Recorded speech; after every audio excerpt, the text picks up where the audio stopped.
केलं गेलं याविषयीची माहिती आपल्याकडे अजून आलेली नाहीये।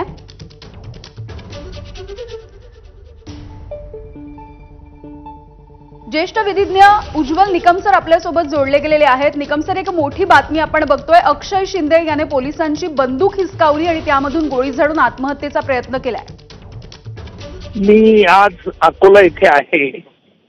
या घटनेची मला माहिती प्रत्यक्ष मिळाली नाही, परंतु ज्या बातम्या मी वाचल्या आता आणि बघितल्या त्यावरून असं दिसतंय की अक्षय शिंदेने स्वतः आत्महत्या करण्याचा एक अयशस्वी प्रयत्न केलेला आहे।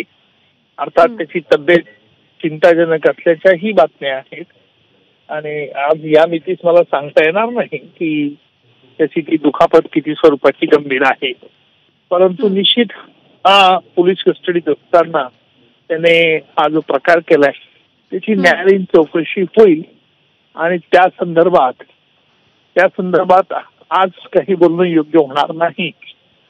तो या अक्षय शिंदेच्या विरुद्ध एकूण 2 गुन्हे दाखल झालेले होते आणि या दोन्ही गुन्ह्यांची चौकशी लवकरात लवकर आम्ही आता सुरू करणार होतो, परंतु 4 ही बातमी झालेली आहे त्याची शहनिशा केली जाईल।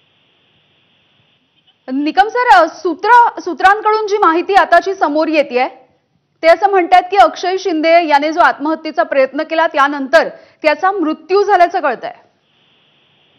याच्याबद्दल मला अधिकृत माहिती आज नाहीये, कारण मी मुंबई येथेही नाहीये आणि माझं कुठल्याही अधिकाऱ्यांशी या संदर्भात बोलणं झालेलं नाही, परंतु माहिती कळाली होईल। निकमसर, आतापर्यंतच्या तपासामध्ये सुद्धा तुम्ही होता, तुम्हाला माहिती आहे हे जे प्रकरण होतं ते कशा पद्धतीने कशा टप्प्यावरती पुढे गेलेलं आहे, तुम्ही त्याविषयी काही सांगू शकाल का? म्हणजे चार्जशीट पासून SIT पर्यंत?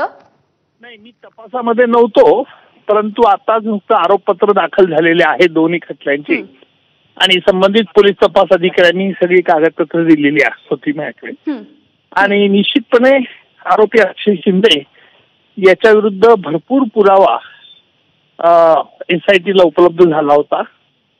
अर्थात त्याने असा प्रयत्न का केला, कदाचित माझा अनुभव असा आहे की काही गुन्हेगारांना, कारण त्याला देखील आरोपपत्राची कॉपी मिळाली होती, काही गुन्हेगारांना आपण केलेल्या कृत्याचा पश्चाताप होतो, हा एक भाग त्यात असू शकतो आणि त्याच्यामुळे हे प्रकरण पोलीस कस्टडीत असताना घडलेलं असल्यामुळे याची न्यायालयीन चौकशी देखील होईल। सत्य काय ते लवकरच बाहेर येईल। अगदी धन्यवाद निकमसर, तुम्ही बातचीत केलीत यासाठी। आपल्यासोबत काँग्रेसचे ज्येष्ठ नेते आणि माजी मुख्यमंत्री पृथ्वीराज चव्हाण सर जोडले गेलेले आहेत। पृथ्वीराजजी, एक मोठी बातमी आपण बघतोय, बदलापूर प्रकरणामधला आरोपी अक्षय शिंदे याचा मृत्यू झाल्याची माहिती समोर येते आहे। आता ही बातमी इतकी धक्कादायक आहे की म्हणजे आपण कुठे काय बनाना रिपब्लिक मध्ये गेलेलो आहे की काय काय समजत नाही।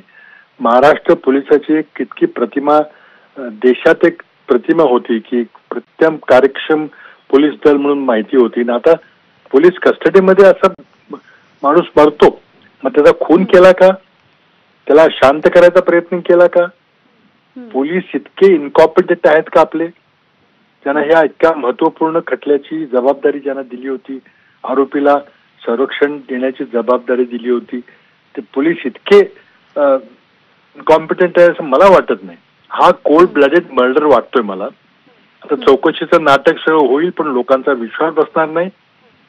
आज मला वाटतं की इथं राज्यामध्ये कायदा सुव्यवस्था धज्जे उडलेली आहे, कोणाचा कंट्रोल झालेला नाही। मुख्यमंत्र्यांनी काय ते कसे शांत बसतात मला समजत नाही।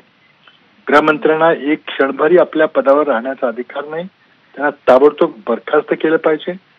कोणाला प्रोटेक्ट करायचा प्रयत्न करतायत, कोणाला संरक्षण द्यायचा प्रयत्न करतात, त्या आरोपीचा आवाज शांत करायचा प्रयत्न कोणी केलेला आहे? त्याची उत्तरं महाराष्ट्राची जनता मागती आहे। आज आमच्या भगिनी टाहो